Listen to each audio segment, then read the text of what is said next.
दिल्ली शराब घोटाले मामले में आम आदमी पार्टी नेता संजय सिंह को ईडी ने गिरफ्तार कर लिया है। करीब 10 घंटे की पूछताछ के बाद सांसद संजय सिंह को ईडी ने गिरफ्तार कर लिया है। इसके खिलाफ आम आदमी पार्टी के कार्यकर्ता सड़कों पर उतर आए हैं और दिल्ली में राजनीतिक माहौल काफी गर्मा गया है। आपको बता दें कि दिल्ली शराब घोटाले मामले में बुधवार को संजय सिंह के आवास पर छापेमारी की गई, जबकि इससे पहले संजय सिंह के करीबियों के घर पर भी छापेमारी की गई थी। शराब घोटाले की चार्जशीट में संजय सिंह का नाम था। इसके साथ ही संजय सिंह से जुड़े लोगों से भी पूछताछ होने की संभावना है। इस बीच दिल्ली शराब घोटाले के मामले में पिछले 1 साल से जांच टीमों की छापेमारी जारी है। ईडी के अधिकारी बुधवार सुबह से सांसद संजय सिंह के घर पर डेरा डाले हुए थे, जबकि इस मामले में संजय सिंह से 10 घंटे तक पूछताछ की गई। इसके बाद संजय सिंह को ईडी ने गिरफ्तार कर लिया है। आपको ये भी बता दें कि दिल्ली शराब घोटाले मामले में आप नेता मनीष सिसोदिया को फरवरी में गिरफ्तार कर लिया गया था। वही अब इसी मामले में संजय सिंह को गिरफ्तार कर लिया गया है। इस बीच दिल्ली के मुख्यमंत्री अरविंद केजरीवाल के लिए ये बड़ा झटका माना जा रहा है।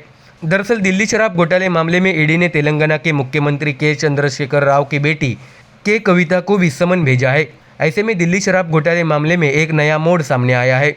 ईडी ने मुख्यमंत्री के चंद्रशेखर राव की बेटी और बीआरएस विधायक के कविता को नोटिस जारी किया है और शुक्रवार को ईडी कार्यालय में पूछताछ के लिए उपस्थित होने को कहा है। दरअसल विधायक के कविता से पिछले साल दिसंबर में दिल्ली शराब घोटाले मामले में सीबीआई ने भी पूछताछ की थी। इसके बाद मार्च महीने में विधायक के कविता से ईडी ने भी पूछताछ की थी। अब एक बार फिर के कविता को ईडी ने समन भेजा है, तो ऐसी आशंका जताई जा रही है कि के कविता की मुश्किलें अब बढ़ने वाली है, क्योंकि ईडी ने इस बार फिर उन्हें समन जारी किया।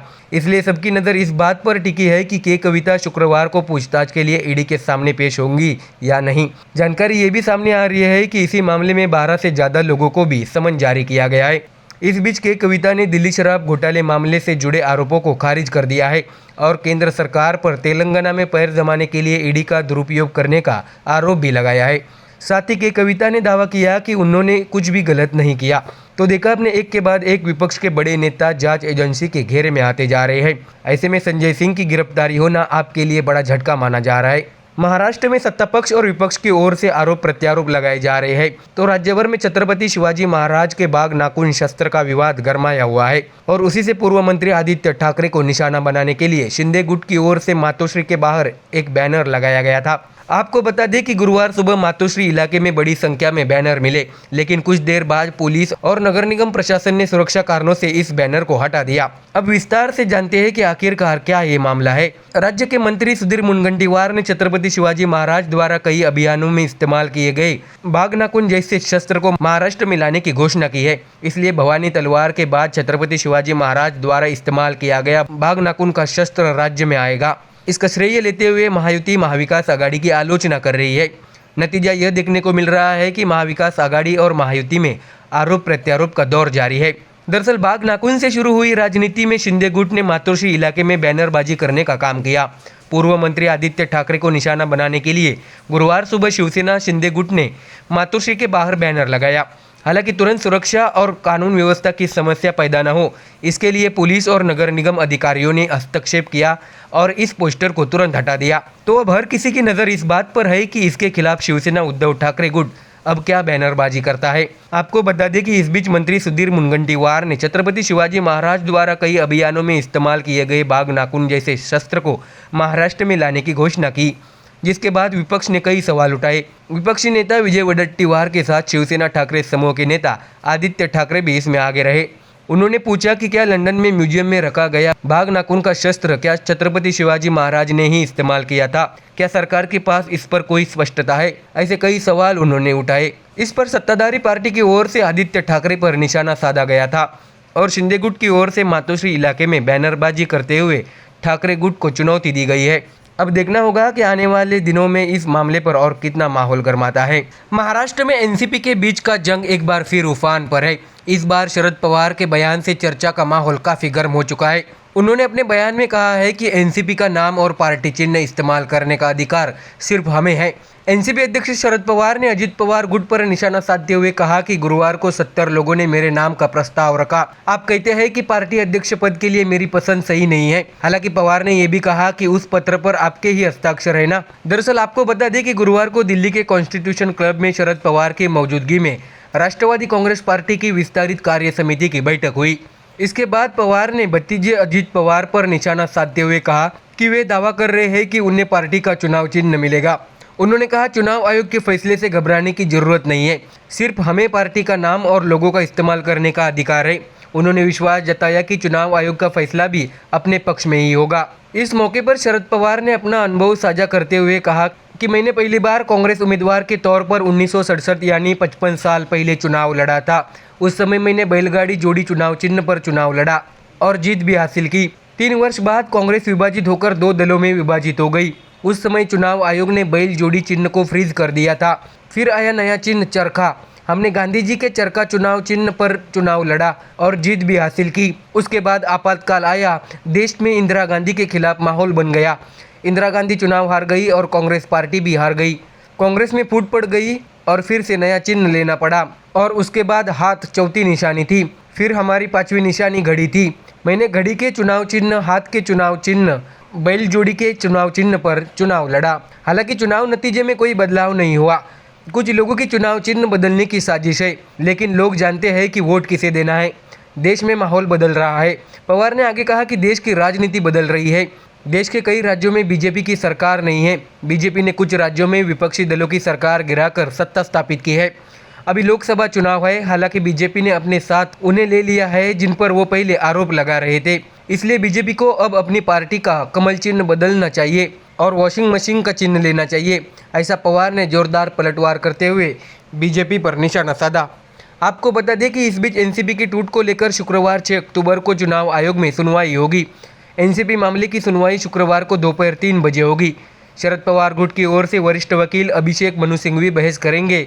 तो वही जानकारी मिल रही है कि शरद पवार की ओर से करीब 8 से 9 हज़ार हलफनामे भी दाखिल किए गए हैं। तो देखा आपने, जैसे जैसे चुनाव नजदीक आ रहे हैं, शरद पवार अपनी राजनीतिक चाल से नए नए दाव खेलने शुरू कर दिए हैं। अब देखना होगा कि आने वाले दिनों में अजित पवार इस पर क्या पलटवार करते हैं। दिल्ली में इस वक्त कथित शराब घोटाले को लेकर सियासी घमासान मचा हुआ है। आम आदमी पार्टी नेता और राज्यसभा सांसद संजय सिंह की गिरफ्तारी को लेकर आरोप प्रत्यारोप जारी है। अब जब भारतीय जनता पार्टी और आम आदमी पार्टी के बीच सियासी घमासान जारी है, तो दिल्ली की लोकसभा सीटों को लेकर एक सर्वे सामने आया है। आपको बता दें कि दिल्ली में लोकसभा चुनाव को लेकर किए गए सर्वे में लोगों की राय जानने की कोशिश की गई है। पिछले 2 लोकसभा चुनाव में बीजेपी ने दिल्ली में आप और कांग्रेस को क्लीन स्वीप कर दिया था। ऐसे में क्या विधानसभा में मजबूत बहुमत के साथ अपने गढ़ में कांग्रेस के साथ गठबंधन करने वाली आप इस बार अपना खाता खोल पाएगी? ये सबसे बड़ा सवाल है। दरअसल इंडिया टीवी CNX द्वारा शुक्रवार को जारी किए गए सर्वे में भविष्यवाणी की गई है कि भाजपा 2024 में दिल्ली में आप और कांग्रेस को हरा देगी, जैसा कि उसने 2014 और 2019 के लोकसभा चुनावों में किया था। बीजेपी एक बार फिर दिल्ली की सभी 7 लोकसभा सीटें जीत सकती है। सर्वे के अनुमान के मुताबिक इस बार भी कांग्रेस का खाता खुलना मुश्किल लग रहा है। दरअसल आपको बता दें कि सर्वे के मुताबिक अगर आज चुनाव हो तो दिल्ली की 7 लोकसभा सीटों पर बीजेपी को 52% वोट मिल सकते हैं। अरविंद केजरीवाल की आपको 25% और कांग्रेस को 17% वोट मिल सकते हैं। अनुमान ये भी है कि 6% वोट अन्य खाते में जाएंगे। इसका मतलब ये है कि इस सर्वे के वोट प्रतिशत में कांग्रेस और आपके कुल वोटों की तुलना में बीजेपी काफ़ी आगे है। आपको ये भी बता दें कि इसी संस्था ने जब जुलाई 2023 में सर्वे किया था तो अनुमान लगाया गया कि बीजेपी को 5 सीटें और इंडिया आघाड़ी को 2 सीटें मिलेगी। अब 3 महीने बाद अक्टूबर के सर्वे में बीजेपी एक बार फिर बढ़त में है। हालांकि आप और कांग्रेस के बीच गठबंधन है, लेकिन दोनों पार्टियों के बीच रिश्ते ज़्यादा सौहार्दपूर्ण नजर नहीं आ रहे हैं। दोनों पार्टियों के नेता एक दूसरे के खिलाफ बयानबाजी करते दिख रहे। हालांकि दिल्ली में आम आदमी पार्टी को पिछले 1 दशक में विधानसभा और लोकसभा में विरोधाभासी परिणाम मिले हैं। आपको ये भी मालूम हो कि पार्टी ने विधानसभा चुनाव में 2 बहुमत हासिल किए, लेकिन लोकसभा चुनाव में वह एक भी सीट नहीं जीत सकी। इस बार आपने कांग्रेस के नेतृत्व वाले विपक्षी दलों के इंडिया अलायंस में शामिल होकर बीजेपी को कड़ी चुनौती देने की तैयारी की है। सभी का ध्यान इसी बात पर है कि इस बार क्या उन्हें कितनी सफलता मिलती है। तो देखा आपने इंडिया टीवी CNX के सर्वेक्षण में बीजेपी दिल्ली में एक बार फिर बढ़त बनाती नजर आ रही है। ऐसे में केजरीवाल की टेंशन में और भी इजाफा होता नजर आ रहा है। दिल्ली की आम आदमी सरकार की मुश्किलें बढ़ती दिख रही है। प्रवर्तन निर्देशालय यानी ईडी की टीम अपनी पार्टी के राज्यसभा सांसद संजय सिंह के आवास पर पहुंची और उनके आवास पर छापेमारी की। सूत्रों के मुताबिक कथित शराब घोटाले से जुड़े मनी लॉन्ड्रिंग मामले में संजय सिंह के आवास पर छापेमारी की जा रही है। इससे पहले संजय सिंह के करीबियों के घर पर भी छापेमारी की गई थी। शराब घोटाले की चार्जशीट में संजय सिंह का नाम आया था। आपको बता दें कि इस साल की शुरुआत में संजय सिंह ने वित्त सचिव टीवी सोमनाथन को लिखे पत्र में कहा गया कि ईडी निदेशक और सहायक निदेशक ने जानबूझकर उनका नाम कथित शराब घोटाले से जोड़ा है और उनकी सार्वजनिक छवि खराब की और उन्हें बदनाम किया। संजय सिंह ने कहा था कि उनका नाम दिनेश अरोड़ा के बयान के आधार पर जोड़ा गया। संजय सिंह ने आरोप लगाते हुए कहा था कि अधिकारियों ने अपने पद का दुरुपयोग किया और उनकी सार्वजनिक छवि खराब की। इतना ही नहीं बल्कि उन पर उन्होंने मुकदमा चलाने की भी मांग की। आपको ये भी बता दें कि संजय सिंह ने पत्र में कहा कि उन्होंने पहले ही अधिकारियों को कानूनी नोटिस भेजकर और सार्वजनिक माफी मांगने को कहा गया है। सूत्रों के मुताबिक आप नेता का नाम ईडी के चार्जशीट में 4 बार आया है, जिसमें से एक बार वो गलत था और अनजाने में टाइप हो गया था। एक जगह राहुल सिंह की जगह तत्कालीन उत्पादक आयुक्त संजय सिंह का नाम लिया गया था। फिलहाल ईडी संजय सिंह के आवास की तलाशी ले रही है। आपको बता दें कि ईडी के अधिकारियों ने कहा कि संजय सिंह से जुड़े कुछ लोगों के परिसरों की भी तलाशी ली जा रही है। इस मामले में ईडी ने संजय सिंह के कर्मचारियों और उनसे जुड़े लोगों से भी पूछताछ की। दिल्ली सरकार की शराब नीति 2021-22 में शराब विक्रेताओं को लाइसेंस देने की अनुमति दी गई और इसके लिए रिश्वत देने का आरोप है कि कुछ डीलरों को फायदा पहुंचाया गया। हालांकि आपने इस आरोप का जोरदार खंडन किया। बाद में इस नीति को रद्द कर दिया गया और दिल्ली के उपराज्यपाल ने सीबीआई जांच की सिफारिश की, जिसके बाद ईडी ने पीएमएलए के तहत मामला दर्ज किया। आपको बता दें कि यह पहली बार नहीं है जब ईडी ने किसी आप नेता के घर पर छापेमारी की है। इससे पहले पार्टी के कई नेता केंद्रीय एजेंसियों के रडार पर आ चुके हैं। ईडी ने पिछले साल मई में तत्कालीन स्वास्थ्य मंत्री सत्येंद्र जैन को मनी लॉन्ड्रिंग मामले में गिरफ्तार किया था। सुप्रीम कोर्ट ने फिलहाल उन्हें बीमारी के कारण अंतरिम जमानत दे दी है। इसके बाद इसी साल फरवरी में तत्कालीन उप मुख्यमंत्री और शिक्षा मंत्री मनीष सिसोदिया को शराब नीति के कथित घोटाले के सिलसिले में गिरफ्तार किया गया था। गिरफ्तारी के बाद से ही सिसोदिया जेल में है। इस घोटाले को दिल्ली सरकार की 2021-22 की शराब नीति से जोड़ा गया है। केजरीवाल सरकार ने 17 नवंबर 2021 को दिल्ली में नई शराब नीति लागू की थी। इस नीति के तहत शराब का कारोबार पूरी तरह से निजी हाथों में चला गया।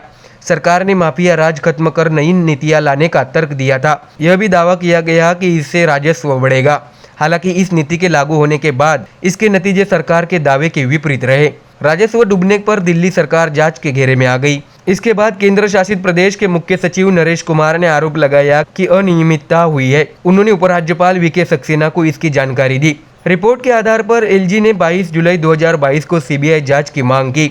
तो देखा आपने, एक के बाद एक केजरीवाल के अपने साथी जांच एजेंसियों के निशाने पर आ रहे हैं। ऐसे में संजय सिंह के घर पर ईडी की रेड होना आपके लिए बड़ा झटका माना जा रहा है। Bureau report, MDR news.